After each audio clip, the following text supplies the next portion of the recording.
The biggest financial mistake you'll ever make will probably never feel like a mistake. It won't come with flashing warning signs. Your bank won't send you an alert. Your friends might even congratulate you for it. And years later, when you finally realize what it cost, there's nothing you can do to get that time back. Because the most expensive purchases aren't the ones that empty your wallet. They're the ones that quietly steal your future. This is the story of two men who earned the same income, lived in the same city, and started with the same dream, but retired with a difference of nearly $2 million. Not because one worked harder, not because one picked better stocks, but because one understood a principle that most people never truly see: opportunity cost. And once you understand it, you'll never look at money the same way again. Denver, Colorado. 25 years earlier, Alex and Ryan were both 30 years old. Both had stable careers in software sales. Both earned $80,000 a year, received similar annual raises, and had managed to save $50,000 by their 30th birthday. Neither came from a wealthy family. Neither inherited money. Neither considered themselves a financial expert. Their goal was simple: build enough wealth to retire comfortably before turning 60. Looking at their finances, there was almost no difference between them. Until one Friday afternoon, their company announced annual bonuses. After taxes, both men received just over $6,000. For Ryan, the decision felt obvious. This year was stressful, he laughed. I deserve to enjoy some of it. Within weeks, he traded in his aging sedan for a brand new SUV. The monthly payment comfortably fit his budget. He upgraded his apartment, bought a new television, booked a vacation he'd been postponing for years. Nothing irresponsible. In fact, most financial advisors would agree there was nothing wrong with rewarding yourself after years of hard work. Alex celebrated too. He booked a weekend trip with friends, treated his parents to dinner. Then he did something Ryan barely noticed. He opened his investment account and scheduled an automatic investment of $500 every month into a low-cost S&P 500 index fund. No dramatic speech. No huge sacrifice. Just one quiet decision. At first, Ryan looked like the winner. His life changed almost overnight. The new SUV smelled amazing. Weekend road trips became more exciting. Friends admired his success. His life finally looked like the life he'd imagined when he first started working. Alex's life looked almost exactly the same. Same apartment, same reliable car, same routine. A few coworkers even joked that he needed to start enjoying his money. And honestly, Ryan agreed. Because if money can't improve your life today, what's the point of earning it? It's a fair question. In fact, it's the exact question that causes millions of people to underestimate the true cost of their decisions. Here's what nobody talks about. Every dollar can only be spent once. When you spend $500 today, you don't just lose that $500. You also lose everything that money could have become. That's opportunity cost. And unlike a credit card bill, it never arrives in the mail. It's completely invisible, which is exactly why our brains ignore it. Psychologists call this present bias. We're naturally wired to value immediate rewards more than future rewards.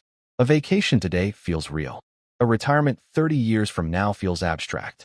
That's why buying something now often feels smarter than investing for later. Not because it is, but because your brain is designed to prioritize what's directly in front of you. Neither Alex nor Ryan knew that. To them, they had simply made different lifestyle choices. Both believed they were making the smart decision. And for the first year, it actually looked like Ryan was right. But time has a strange way of exposing financial decisions. Because while Ryan was enjoying everything his bonus had bought, Alex had quietly purchased something no one could see: time. And over the next 5 years, time would become the most valuable asset either of them owned. 5 years don't sound like a long time, but in the world of money, 5 years can quietly change everything. At first, nothing about Alex's life looked impressive. He wasn't driving a luxury car. He wasn't posting expensive vacations on social media. His paycheck was almost identical to Ryan's. From the outside, Ryan still looked more successful.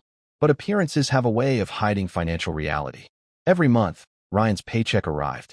And every month, almost all of it already had a destination: the SUV payment, higher insurance, a larger apartment, streaming subscriptions, weekend dinners, small upgrades that had slowly become permanent expenses. None of them were outrageous on their own. Together, they quietly consumed the raises he had worked so hard to earn. This is something economists call lifestyle inflation. The more we earn, the more our definition of normal quietly expands. Yesterday's luxury becomes today's necessity. The first time Ryan drove his new SUV, he couldn't stop smiling. By the second year, it was just his car. The excitement had disappeared, but the monthly payment hadn't. Psychologists call this hedonic adaptation. Humans quickly get used to better things. The happiness fades, but the cost stays. Alex experienced the same temptation. Every raise made him wonder if it was finally time to upgrade his lifestyle. The difference was one simple rule. Before increasing his spending, he increased his investing. His lifestyle grew, but it grew slower than his income. That tiny habit created something almost invisible. Margin. Margin is the space between what you earn and what you need to spend. And over time, margin creates freedom. Then something happened that neither of them expected. The stock market suddenly dropped. News channels were filled with words like crash, recession, and panic. Everywhere Ryan looked, experts were predicting more bad news. Alex opened his investment account. Thousands of dollars had disappeared. For a moment, he questioned everything. Ryan looked at the headlines and felt relieved. This, he thought, is exactly why I don't invest more. It felt logical. Why buy something that's falling in value? But that's where psychology quietly defeats mathematics. Research in behavioral finance has consistently shown that people feel the pain of losses far more intensely than the joy of equivalent gains. It's called loss aversion, and it's one of the biggest reasons investors make expensive mistakes. Ryan decided to wait. I'll invest when things calm down. It sounded responsible, until you asked one simple question. When does the market ever ring a bell to announce it's safe again? It doesn't. No one knows where the bottom is. Not economists. Not fund managers. Not the people on financial television. Alex admitted something to himself. I have no idea what the market will do next. So instead of trying to predict it, he kept investing exactly $500 every month. Not because he was fearless, because he understood something deeper. When prices fall, every dollar buys more ownership. It's the only store where customers run away when everything goes on sale. Months passed. The headlines slowly changed. Fear became optimism. The market recovered. And the shares Alex had bought during the downturn quietly became some of the best performing investments in his portfolio. Ryan finally felt confident enough to invest again. But now, he was buying the same assets at much higher prices. The difference wasn't intelligence. It wasn't luck. It was the opportunity cost of waiting. And although neither man realized it yet, that single decision had already added tens of thousands of dollars to Alex's future wealth. The real surprise, however, had nothing to do with the stock market. It had everything to do with a decision both men were about to make outside of it. A decision that would cost one of them far more than any market crash ever could. 10 years after that Friday bonus, Alex and Ryan were both 40 years old. Their careers had gone well. Both now earned a little over $110,000 a year. On paper, they were more successful than ever. But success on paper and financial freedom are rarely the same thing. Ryan's salary had almost doubled since his first job. Strangely, his bank account never seemed to reflect it. Every raise had been followed by another upgrade. A larger home, a newer SUV, more expensive vacations, better restaurants. None of these decisions were reckless. In fact, most people around him were doing exactly the same thing. That's what made the trap so difficult to see. Behavioral scientists call this social proof. When everyone around us spends more as they earn more, it starts to feel normal. Not spending begins to feel like falling behind. Ryan wasn't trying to impress strangers. He was simply trying to keep up with the version of success he saw every day. Alex faced the same temptations. His co-workers upgraded their homes. Friends bought luxury cars. Social media made every weekend look like a dream vacation. For a moment, he wondered if he was missing out. Then he asked himself the same question he had asked for years. If I buy this today, what am I have to give up tomorrow? That single question changed every major financial decision he made. It didn't stop him from spending. It helped him spend intentionally. A year later, both men received another unexpected opportunity. Their company offered stock bonuses to senior employees. Ryan immediately sold his shares. The money helped pay for a kitchen renovation and a family vacation. Alex also sold part of his shares. But instead of increasing his lifestyle, he diversified the money into broad index funds and kept the rest as an emergency reserve. Neither decision felt dramatic. But once again, time quietly started keeping score. Around this point, inflation began affecting almost everyone. Groceries cost more. Insurance premiums climbed. Fuel prices rose.